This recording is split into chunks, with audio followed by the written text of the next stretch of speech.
Hi everybody, so now we're going to talk about the aperture and the depth of field. So the aperture, as we said before, is the hole that the light goes through, and the depth of field is going to be how much of the picture is in focus or out of focus. So if we've got one object we're focusing on, if the background and foreground is really out of focus, that means we've got a wide aperture, and if everything in the picture can be in focus, it means we've got a smaller aperture. And also, when we're thinking about the aperture, obviously the bigger the hole, the more light that's going to be coming in, and the smaller the hole, the less light that's going to be coming in. So I've got this diagram here. This is an idea I've adapted from another picture I've seen.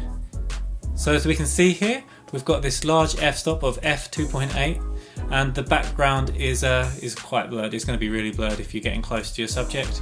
And as you go further along, we get all the way up to f22, and we can see that the smaller aperture, most of the background is going to be in focus, and this is if we're using a standard lens.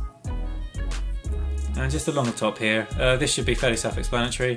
The larger the hole, the more light is going to be coming in, and as we go further down, the less light is going to be coming in, so it's going to be brighter with f2.8 and darker with f22.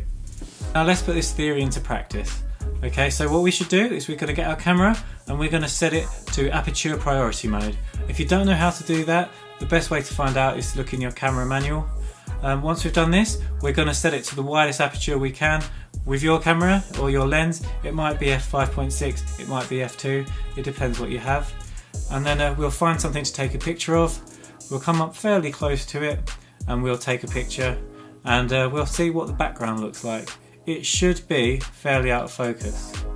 Now if we put the camera up to the other extreme, so if we go up to f22 for example, so if you stay at the same distance and keep everything else the same, the camera should automatically adjust the shutter speed and you can take another picture, and now the background should be a lot sharper.